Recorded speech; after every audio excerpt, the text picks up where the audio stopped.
Ya, jumpa lagi dengan Pujo Raharjo dari pesantren teknologi Duriat Mulia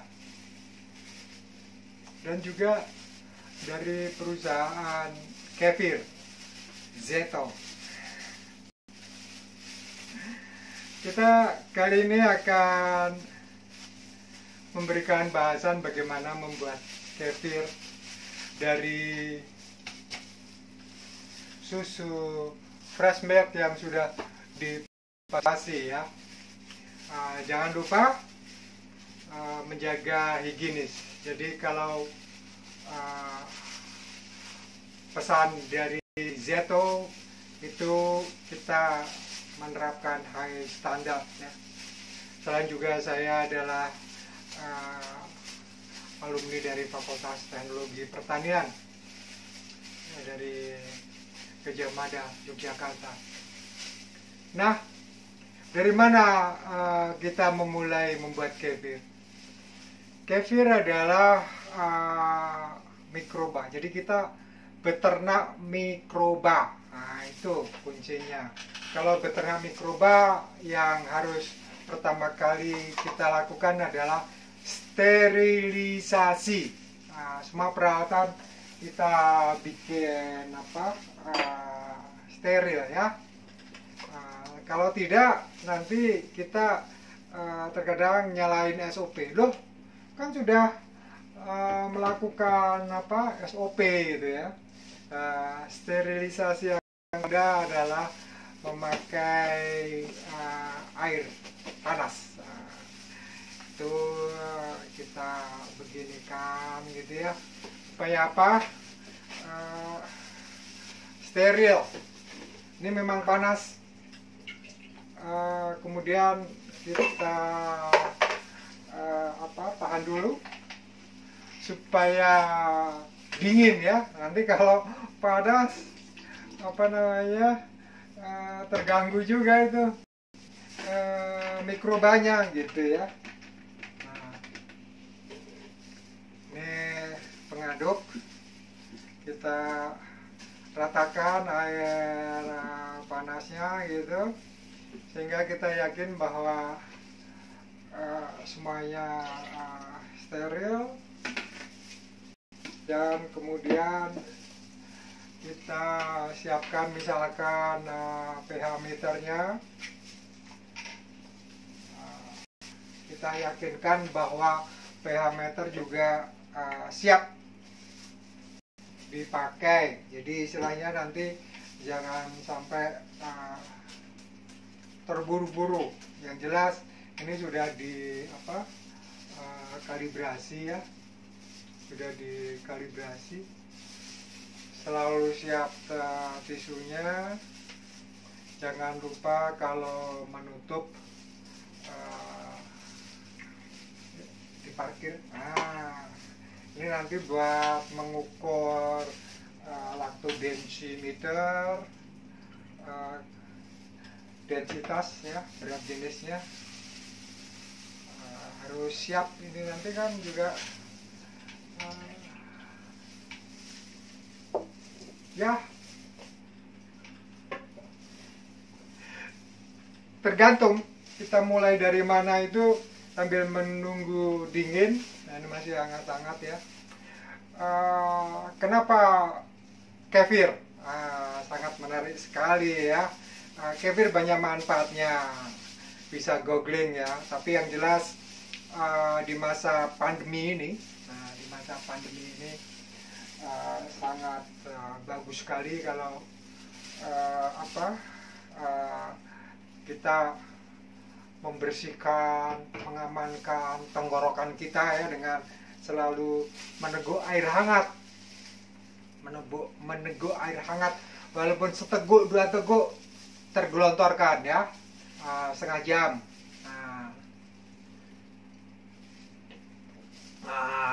Jadi kalau misalkan ada virus COVID tergelontor masuk lambung, asam, matilah gitu ya. Sepele sekali, hanya air hangat seteguk dua teguk gitu air hangat, apalagi kalau yang diminum itu kefir. Jadi kefir ini nutrisi, meningkatkan imun, bukan satu-satunya obat buat COVID ya, meningkatkan apa namanya nutrisinya, kemudian imun kita naik, dan juga mengkonsumsi kefir akan antivirusnya itu memang membersihkan virus yang di tenggorokan gitu ya, nyemplung ke mana namanya lambung.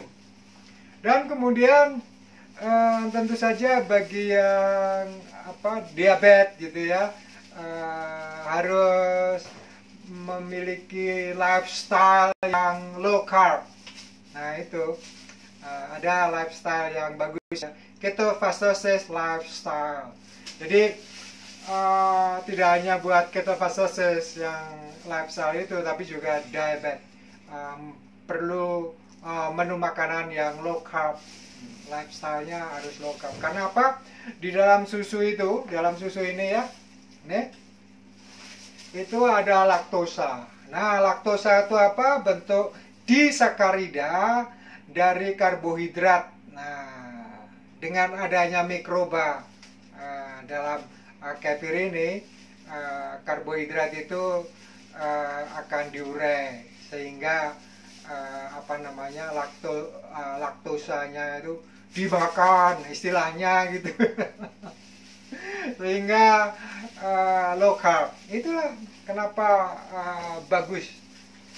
Nah ini saya kira sudah berdingin ya, tapi yang jelas kita memulainya karena di rumah ini punya home industri kefir. Kita mulai dari bagaimana menyiapkan kefir grain. Kalau dari pelatihan membuat kefir secara laboratorium ya, mempersiapkan peralatan gitu ya, kemudian mempersiapkan kalau dengan susu sapi murni ya, dari kandang gitu, dipasteurisasi, nanti ada itu dipasteurisasi, kemudian ada proses mengukur pH meter yang akan dipakai di kalibrasi, kemudian juga disiapkan nanti bagaimana mengukur densitas air susunya ya, pakai lacto densimeter gitu ya. Kemudian kita mulai karena kita punya usaha kefir ya, kita mulai dari bagaimana menyiapkan grain. Nah, menyiapkan grain, ini grain yang sudah kita dormankan gitu, kita saring ya, sehingga akan ada grainnya gitu ya. Dan memang stylenya macam-macam, bisa begini terus gitu ya. Bagaimana bagus, yang paling bagus modelnya gitu, dan ternyata yang paling bagus modelnya adalah digoyang seperti ini. Emang ada suaranya sih, digoyang seperti ini. Kalau yang suka memakai begini bagus, biasanya dibeginikan. Tapi kalau sudah mendekati susunya habis, bukan susu sih, kefir ya, seperti ini, bisa kan? Sambil berdoa.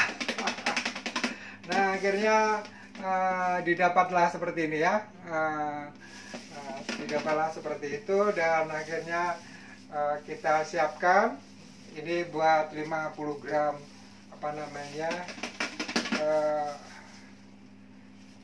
kefir grain. Udah siapkan caranya seperti itu. Dan ini yang sudah kita siapkan ya, 50 gram. Ini persiapannya. Dan kemudian yang perlu adalah ini apa istilahnya, harus sesuai dengan suhu ruangan. Kita harus tahu suhu rumah kita ya. 27 derajat Celcius itu suhu ruangan yang paling bagus untuk membuat kefir. Ini 27,3, ini di Bandung ya. Ketinggian 700 meter dari permukaan laut. Kalau di dataran rendah harus tahu 27 derajat suhu ruangan di rumah Anda itu kapan. Misalkan subuh ya, karena di pantai itu Jakarta, Semarang, Surabaya kan mungkin pas jam 6 pagi itu 27. Jadi ingat-ingat kapan rumah Anda itu bersuhu sekitar 27 derajat Celcius. Dan kemudian kita tuangkan ya, biasanya ini di chiller kan, di chiller, terus kemudian jangan langsung dibuat ya dari chiller, kita biarkan seperti ini ya. Ini sudah tidak berbau lemari es ya, sudah tidak berbau lemari es. Dan kemudian 26, 27 gitu ya, susunya supaya optimal. Jadi istilahnya kalau nanti memesan PO membeli kefir dari kami itu terstandar ya, terstandar. Dan kemudian ini sudah kita siapkan. Jadi ini nanti ini ada dua ya. Kita siapkan yang fermentasi 24 jam dan fermentasi 48 jam. Biasanya pembeli itu akan memilih Mas Zeto, saya pengen yang fermentasinya 24 jam.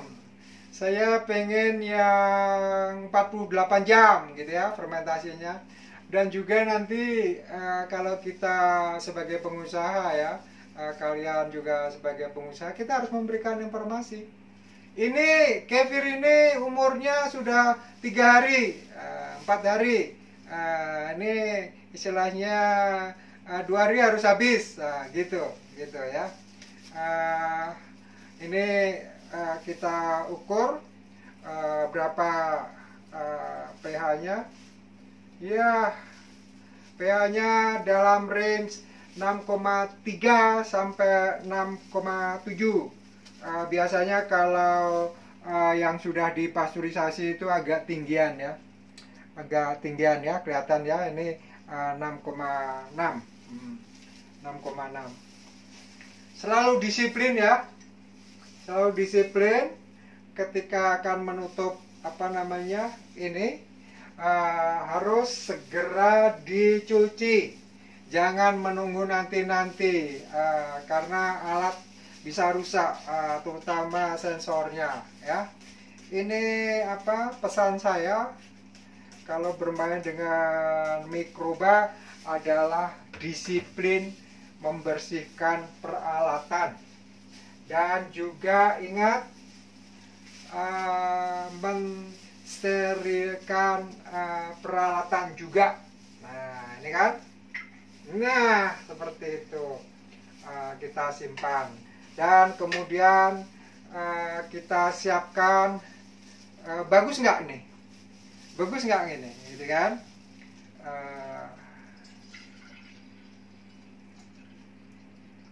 Ini untuk mengukur densitas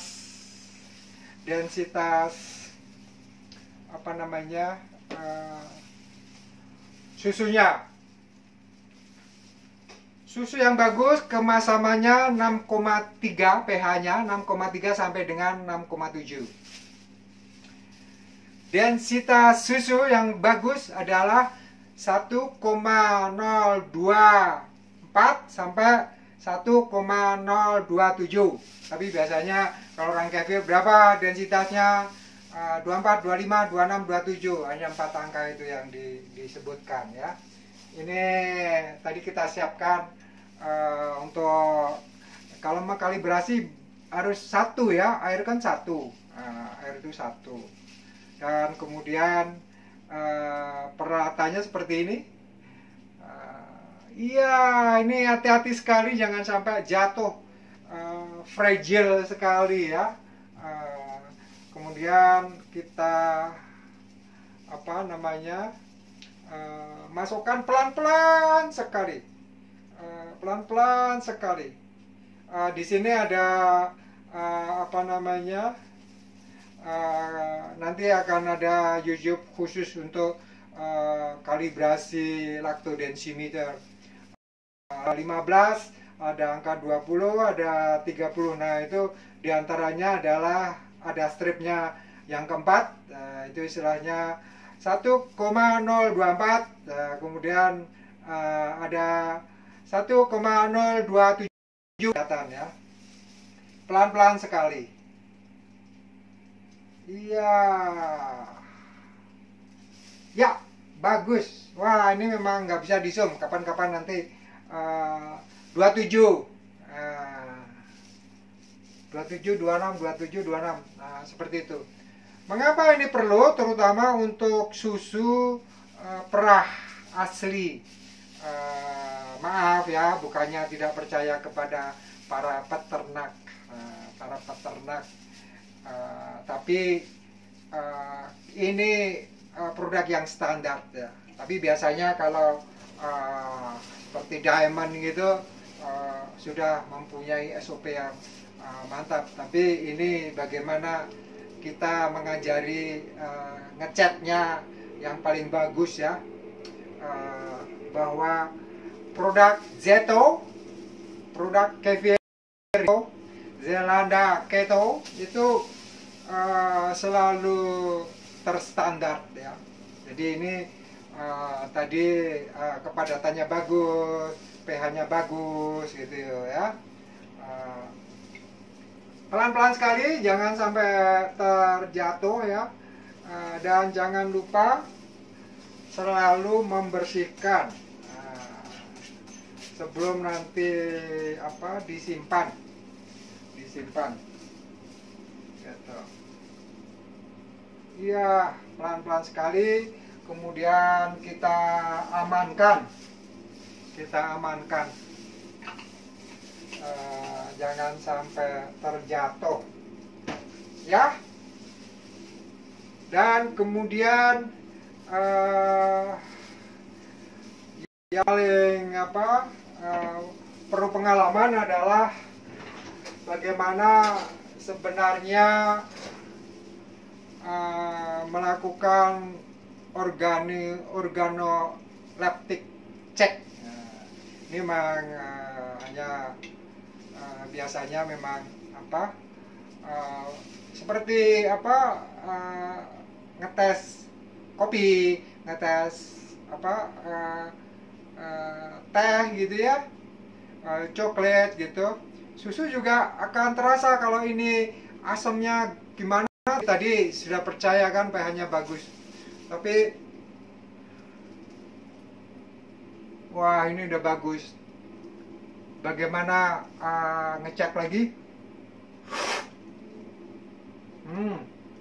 Segar. Jadi istilahnya tidak hanya dicek dengan peralatan lactodensimeter dan pH meter, tapi juga lidah ya. Betul-betul kali. Dan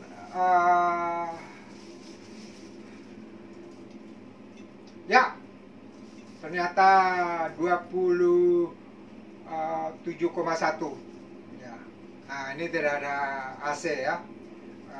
Jadi harus disiapkan termometer ruangan, pH meter, apa namanya, lactodensimeter, dan kemudian istilahnya selalu dicek berapa sih suhu kita udara. Nah, 27,1. Jadi seperti itulah standarisasinya produk Yeto. Jadi ini kita kembalikan,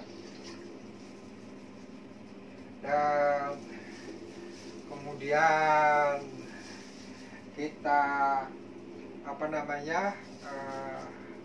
ini sudah 50 gram ya, sudah 50 gram kita kita timbang,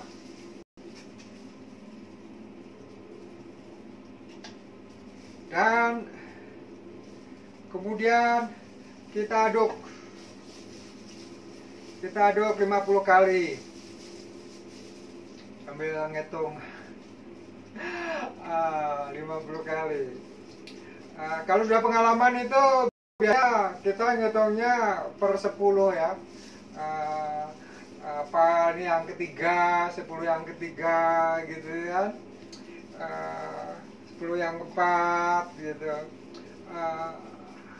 Jadi nanti Zelandak itu juga menyediakan grain, kefir grain ya, kita kirim per 50 gram ya kalau di Kandaki. Jadi ini udah siap.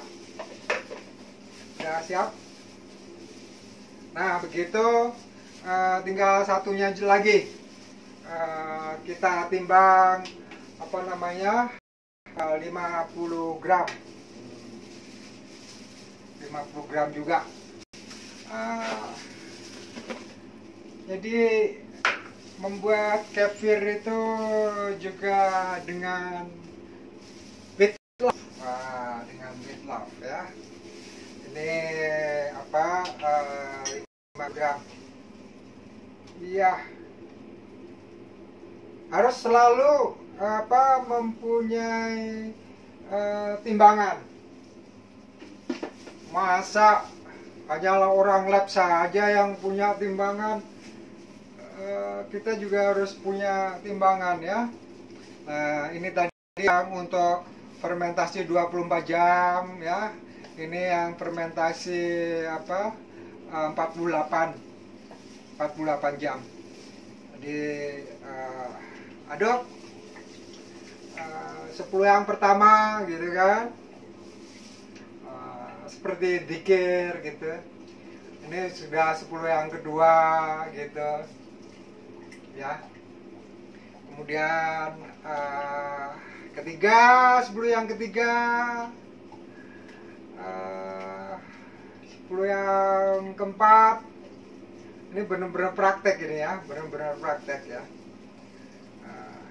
Jadi nanti ini karena aerob selalu ada lubang kecil, kelihatan kan? Selalu ada lubang kecil supaya tidak kemasukan lalat buah itu ya biasanya.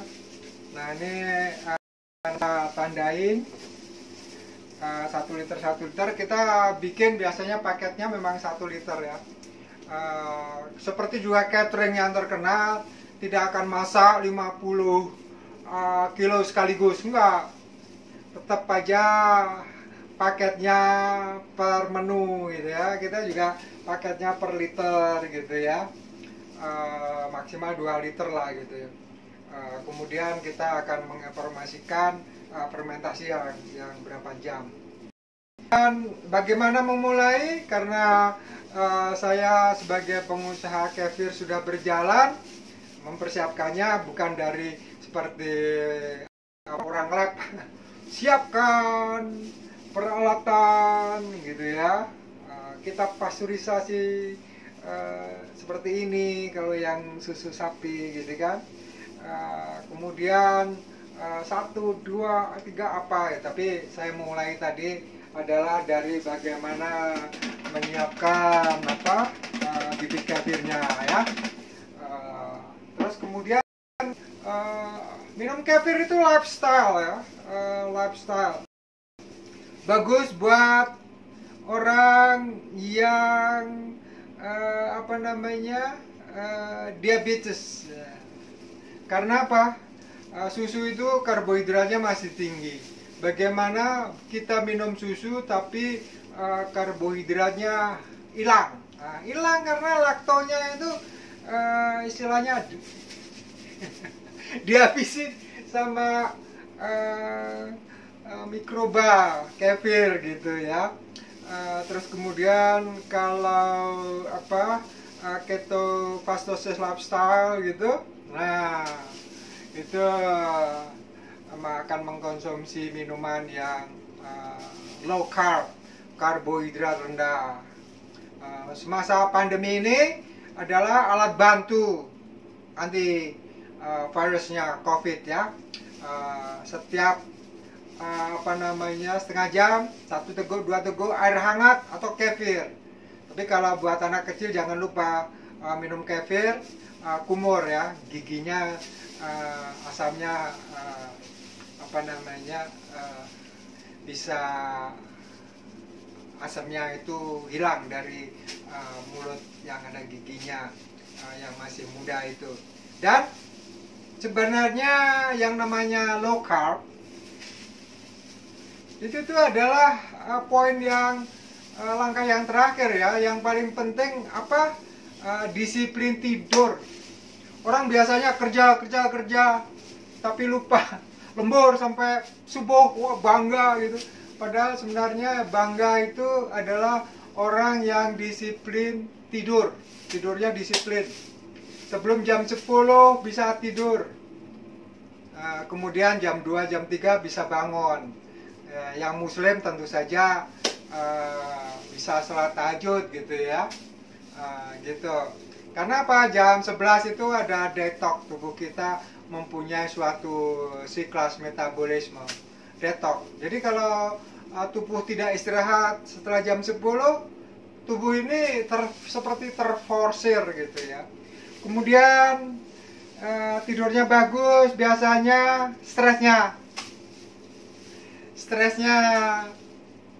bukan hilang, masih punya stres ya.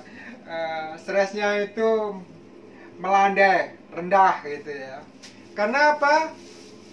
Ada beberapa informasi, misalkan orangnya imunnya tinggi, terus kemudian terkena suatu penyakit serius, merasa oh imun saya tinggi, tapi ternyata stres. Nanti siapa tahu saya makin itu karena stres, siapa tahu stresnya tinggi, akhirnya apa? Tidurnya terganggu. Jadi stres itu hubungannya dengan tidur. Olahraga, kalau di rumah saya itu di mana? Di pintu ada ini, kelihatan nggak nih? Ini tuh buat iya, gitu.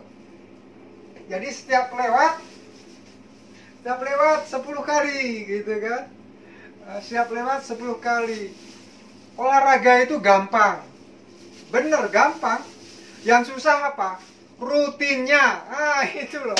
Nah, di setiap pintu itu ada alat gantung. Itu supaya mendidik kita rutin gitu ya. Itu. Puasa itu bukan hanya milik muslim ya, tapi sudah menjadi terapi internasional. Ada intermittent fasting, ada water fasting, dan biasanya untuk melakukan membantu detox, mengeluarkan racun, itu orang itu melakukan fasting. Jadi detoxnya supaya lancar.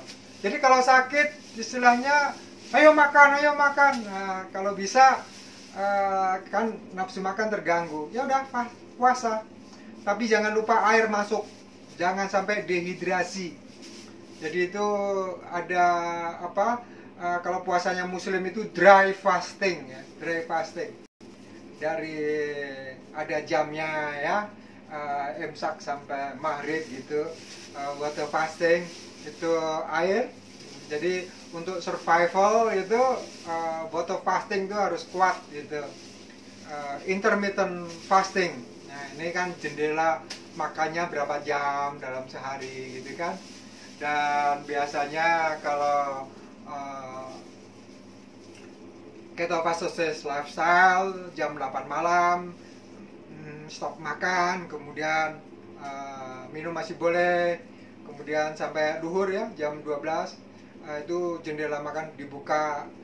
Tapi kalau ingin istilahnya punya penyakit ikutan, ingin disembuhkan, makanya bisa nggak bertahan sampai jam 4, bisa nggak sampai maghrib ya, jendela makannya cuma 2 jam. Jadi seperti itu. Baru yang kelima adalah apa, low carb gitu ya, karbohidrat rendah menunya.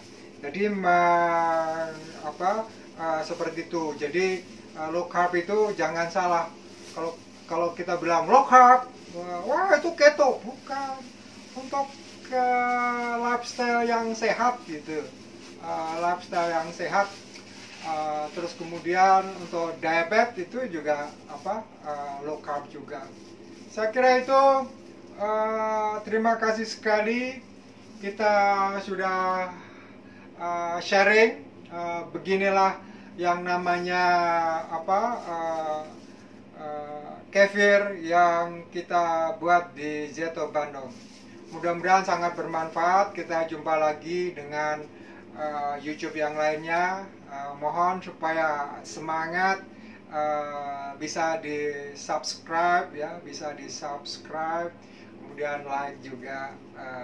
Kalau bagus bagi-bagikan ke kawan, saya kira itu. Wassalamualaikum warahmatullahi wabarakatuh. Pujo Raharjo dari Zeto Bandung gitu. Dan